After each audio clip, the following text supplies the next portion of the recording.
Olá, meu nome é Teresa e hoje eu vou falar com você sobre as desigualdades no Brasil. Vou compartilhar a minha tela.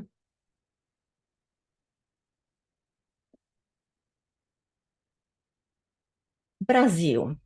O que vem à sua mente quando você ouve essa palavra? Belas praias, um ótimo clima, músicas maravilhosas, lindas mulheres, um povo caloroso. Sim, o Brasil é tudo isso e muito mais. É o quarto maior país do planeta em extensão territorial, o que significa que é maior mesmo do que os Estados Unidos, se o Alasca for deixado de fora. Tem uma população de 214 milhões de pessoas e uma abundância incrível de recursos naturais. O Brasil é a 12ª maior economia do mundo e já chegou até a ser a sexta maior economia do mundo em 2012, na frente até do Canadá. O Brasil tem tudo para ser o país mais rico e melhor do mundo e um lugar maravilhoso para se viver. Entretanto, para dezenas de milhões de pessoas que vivem em extrema pobreza e que vivem excluídas da sociedade, a vida no Brasil não é nada fácil. Como também não é nada fácil para certos grupos da população, como os negros, os povos indígenas, a comunidade LGBTQ+, entre outros. Na minha opinião, e de acordo com o resultado das minhas pesquisas, o Brasil é um dos países com a maior desigualdade social do mundo. Por um lado, ele está em sétimo lugar entre todos os países do mundo em número de bilionários, de acordo com a revista Forbes de 2022. Por outro lado, segundo o jornal brasileiro O Globo, de setembro de 2022, há 33 milhões de brasileiros passando fome todos os dias no Brasil. E mais da metade, uns 59% da população brasileira, convive com a insegurança alimentar em algum grau, leve, moderado ou grave. 90% dos brasileiros ganham menos de R$ 3.500 por mês, 3.500, uns 668 dólares americanos por mês. E desses 90%, uns 35% deles só recebem até um salário mínimo por mês, que atualmente está em R$ 1.302, uns 250 dólares por mês. Essa disparidade na situação financeira é claramente visível em qualquer cidade do Brasil, onde podem ser encontradas belíssimas casas ou edifícios de apartamentos de luxo, como se pode ver aqui. Essa foi a praia onde eu cresci, é a praia de Boa Viagem, em Recife. Geralmente, à beira-mar são esses apartamentos de luxo, ou em algum outro local privilegiado. E apenas algumas ruas atrás da orla marítima, por exemplo, ou nas encostas dos morros, como se pode ver aqui na outra foto, encontra-se uma grande favela, onde a população pobre vive em situação muito precária, muitas vezes sem água encanada e com canaletas de esgoto a céu aberto. Eu nasci e vivi no Brasil até os meus 26 anos, quando me mudei para o Canadá. Desde criança, eu comecei a perceber que havia uma enorme desigualdade na sociedade. Minha família, de classe média, sempre teve uma empregada que trabalhava no mínimo umas 10 horas por dia, uns 6 dias por semana. Às vezes, essa empregada, em tempo integral, às vezes, além dessa empregada, tínhamos também uma faxineira que vinha 2 vezes por semana. Meus pais nem ganhavam tanto dinheiro assim, mas como o que eles pagavam às empregadas era tão pouco, eles tinham condições de ter essas moças, geralmente negras, analfabetas e sempre muito pobres, trabalhando para eles quase como escravas. E meus pais não eram os únicos. Toda família de classe média ou alta no Brasil, com raríssimas exceções, tem empregadas. Quando se constroem as casas ou apartamentos para a classe média e alta no Brasil, sempre se incluem um quartinho e um banheiro pequeno extra no fundo para as empregadas dormirem. Muitas delas são pagas menos do que um salário mínimo. Se elas reclamarem que elas estão ganhando pouco, os patrões invariavelmente argumentam que elas comem e dormem de graça na casa deles, então por isso não precisam ganhar mais. Eu vivia insistindo com meus pais para que eles pagassem mais as empregadas, e eu sempre tinha muitas discussões com eles por causa disso. Quando eu vim morar no Canadá, eu percebi que a desigualdade social aqui não é tão grande como no Brasil, se bem que ela também existe e que tem se agravado ao longo das últimas décadas, na minha percepção. Não se viam antes, quando eu cheguei aqui, tantas pessoas morando na rua como agora, até em cidades pequenas como eu moro. Mas o que eu percebi exatamente ao chegar aqui é que a diretora da escola, por exemplo, onde eu trabalhava como professora, não ganhava 10 vezes ou 20 vezes a mais do que eu, como era o caso no Brasil, onde não se valorizam as professoras também. Eu percebi que aqui, mesmo as pessoas com renda mais baixa conseguem, com dificuldade, com esforço, comprar um carro, mesmo que não seja um carro novo, pagar um aluguel, ou até comprar uma casinha pequena, coisas impossíveis de fazer quando se ganha apenas US$ 250 americanos por mês ou menos para sustentar uma família inteira. Mas vamos tentar entender um pouco como essa desigualdade se tornou tão grande e tão perversa no Brasil. Os primeiros colonizadores portugueses chegaram ao Brasil no ano 1500, quando começou a subjugação e o massacre dos povos indígenas que moravam lá. Em meados de 1500, os portugueses decidiram que precisavam de mais gente para trabalhar para eles, retirando os minerais preciosos do Brasil para levar para a Europa e mais tarde também para trabalhar na agricultura. Resolveram então ir buscar essa mão de obra na África. Durante os 3 séculos seguintes, calcula-se que um total de 5,8 milhões de cidadãos africanos foram aprisionados e embarcados para o Brasil para fornecer mão de obra escrava.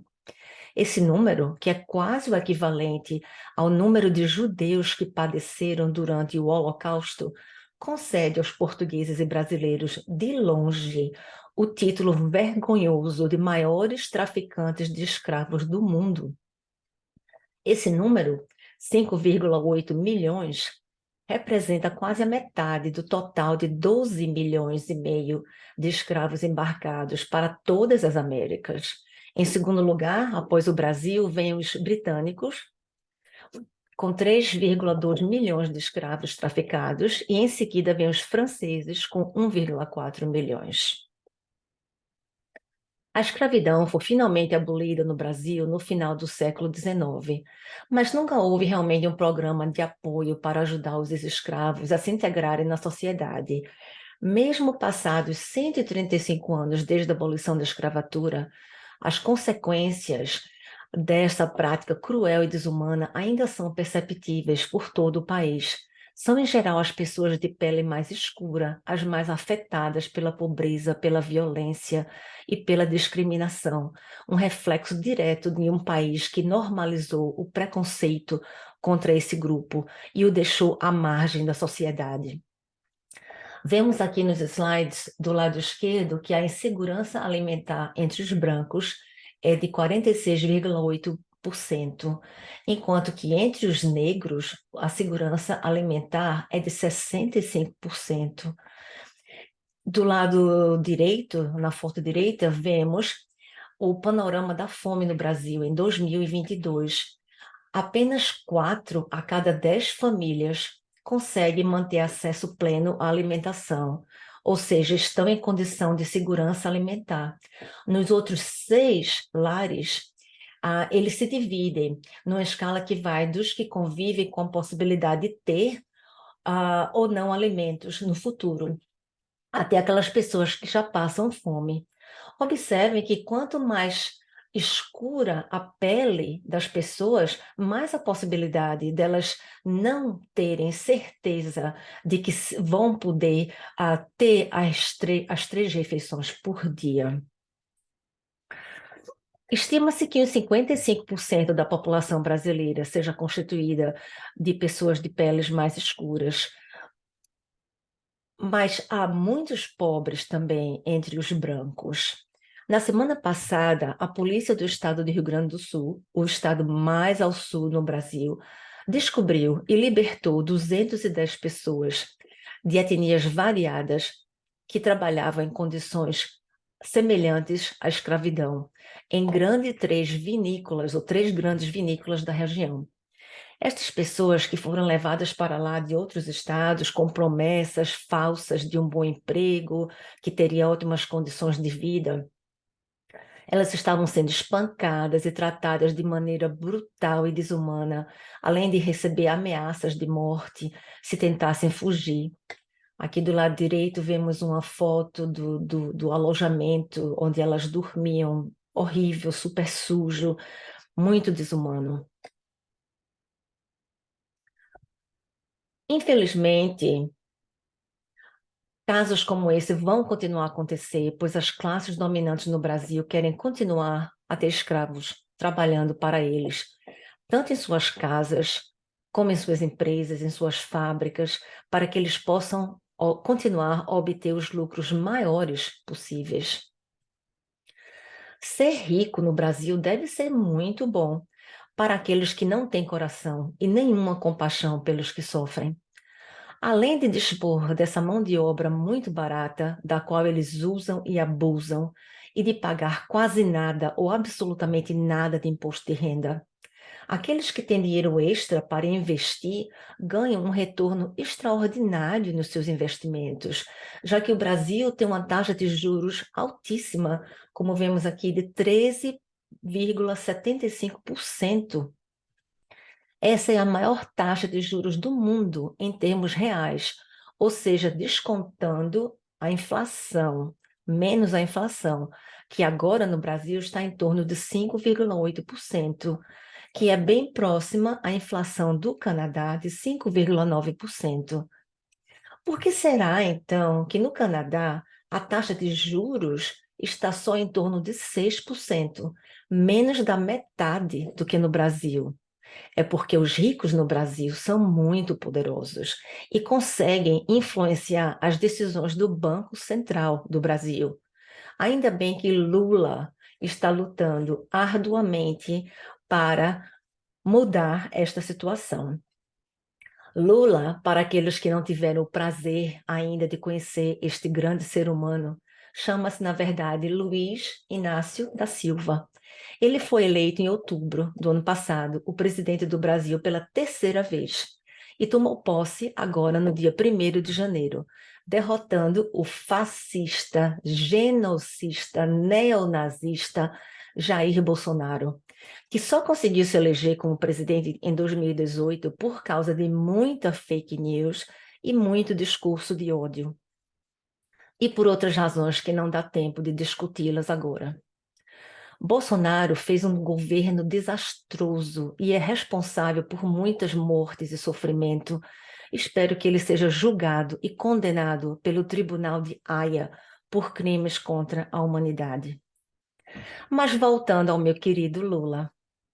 Durante os seus primeiros mandatos entre os anos 2002 e 2010, e também durante o governo da sua sucessora, a presidenta Dilma, foram implementados vários programas sociais que conseguiram realizar uma proeza que parecia impossível antes, tirar o Brasil do mapa da fome e garantir que 33 milhões de brasileiros, uns 15% da população do país, que antes passava fome, tivessem condições de ter pelo menos 3 refeições por dia.